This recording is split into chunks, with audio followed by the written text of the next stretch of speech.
দফা দাবি বাস্তবায়নের লক্ষ্যে ঝিনাইদহ জেলার আজকের এই সমাবেশ থেকে আপনারা দীর্ঘ সময় বক্তব্য শুনেছেন। আমাদের যা বলার, সাংগঠনিকভাবে যা বলার, আমাদের নেতৃবৃন্দ আপনাদেরকে বলেছে, আপনারা শুনেছেন। এখন আমাদের কাজ হলো পাড়া মহল্লা থেকে শুরু করে সর্বস্তরে সর্ব জায়গায় আমাদেরকে একটি দুর্গ গড়ে তুলতে হবে। এই দুর্গ গড়ে তোলার জন্য আমাদেরকে প্রস্তুতি নিতে হবে, আমাদেরকে সক্রিয় ভূমিকা রাখতে হবে। ভাইয়েরা আমার, বিভিন্ন আবহাওয়ার প্রতিকূলতা থেকে জোহর থেকেই আবহাওয়ার প্রতিকূলতা ছিল। এই আবহাওয়ার প্রতিকূলতা বৃষ্টির জন্য আমাদের প্রোগ্রামটা একটু শুরু করতে দেরি হওয়ার কারণে শেষ করতেও কিছু দেরি হচ্ছে। এই জন্য আন্তরিকভাবে দুঃখিত। সাথে সাথে আপনাদেরকে ইসলামী আন্দোলন বাংলাদেশ ঝিনাইদহ জেলা শাখার পক্ষ থেকে আন্তরিক মোবারকবাদ জানাই যে আপনারা দূর দূরান্ত থেকে আজকের প্রোগ্রামে আসার জন্য। সংগ্রামী সাথী বন্ধুরা, আপনারা জানেন যে এই ছাত্রদের গণ অভ্যর্থনার মাধ্যমে আজকে বাংলাদেশ 16টা বছর পরে আবার লাল সবুজের পতাকা ফিরে পেয়েছে। আজ আমরা যেই জায়গায় দাঁড়িয়ে কথা বলতেছি, দীর্ঘ 16টা বছর আমরা দেখছি এই জায়গাটায় কিছু টুকাই এই জায়গা দখল করে এই জায়গার ভিতরে কোনো ভালো মানুষকে উঠতে দেয় নাই। এই টুকাইরা দীর্ঘ 16টা বছরে জায়গা দখল করে রেখেছে। আমরা এই জায়গা থেকে ঘোষণা করেছিলাম, এই টুকাইরা পাশে দাঁড়িয়ে দাঁড়িয়ে শুনেছিল, আমাদের বক্তব্যগুলোকে পরবর্তী ব্যঙ্গ করেছিল। আজ সেই ব্যঙ্গকারী টুকাইরা বাংলা জমিন ছাড়তে বাধ্য হয়েছে। আমরা বলেছিলাম ভারতের কুত্তারা তোমাদেরকে রক্ষা করতে পারবে না, আমেরিকার লাল কুত্তারা তোমাদেরকে রক্ষা করতে পারবে না। বাংলা জমিনে আমেরিকার লাল কুত্তাদের কবর রচনা হবে, বাংলা জমিনে ভারতের কুত্তাদের কবর রচনা হবে।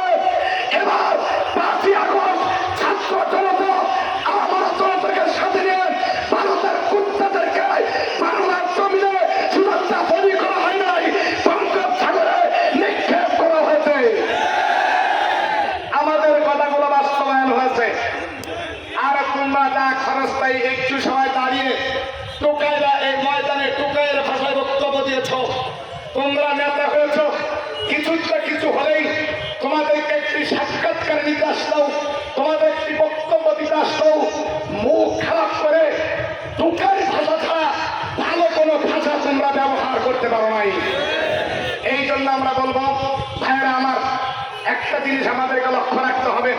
আজকে এক টুকাইরা বিদায় হয়েছে, কালকে যেন আরেক টুকাইয়ের জন্ম না হয়।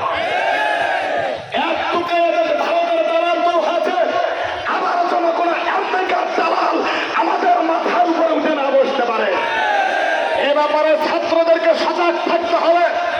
আর বাংলাদেশের মানুষ দেখিয়ে দিয়েছে, বাংলাদেশের মানুষ বুঝে গেছে আন্দোলন কাকে বলে, আন্দোলন কিভাবে করতে হয়, কিভাবে সংসদের চেয়ার থেকে, বঙ্গভবন থেকে, সংসদ থেকে মাটিতে লাগাতে হয়। এটা বাংলার আমার জনতা বিদেশের চলবে না, এটা জানে। কথা বলেন ঠিক কিনা?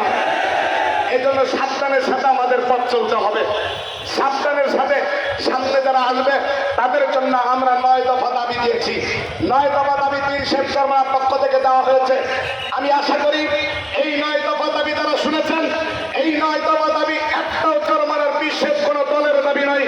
এই 9 দফা দাবি এই 55,000 বর্গ মাইলের রাস্তা, এই 55,000 বর্গ মাইল এই বাংলাদেশকে সুস্থ করতে হলে, রোগাক্রান্ত থেকে সুস্থই ফিরিয়ে আনতে হলে এই 9 দফাকে সামনে নিয়ে আগাতে হবে ইনশাআল্লাহ। আমার আরেকটি কথা না বললে একেবারে নয়, সেটা হলো আপনারা জানেন যে এখন বর্তমান প্রশাসন এরা পুলিশ বাহিনী কর্মবিরতি দিয়েছে। কেন পুলিশ বাহিনী কর্মবিরতি দিয়েছে? এনারা যে কর্মবিরতি দিয়েছে, আমি আমার ব্যক্তিগত ভাষায় বলি, হ্যাঁ, ওনাদের কর্মবিরতির সাথে, ওনাদের মতের সাথে, ওনাদের দাবির সাথে আমি একমত আছি। আমার ব্যক্তিগত কথা, এটা আমি একমত আছি। বলবেন সভাপতি সাহেব কেন একমত আছেন? একমত এই কারণে আছি, পুলিশ বাহিনী, এই পুলিশ বাহিনী কারো না কারো নেতৃত্বে চলে, আইজির নেতৃত্বে চলে, ডিআইজির নেতৃত্বে চলে, এসপি সাহেবের নেতৃত্বে চলে, ডিসি সাহেবের নেতৃত্বে চলে। কথা বলেন ঠিক কিনা?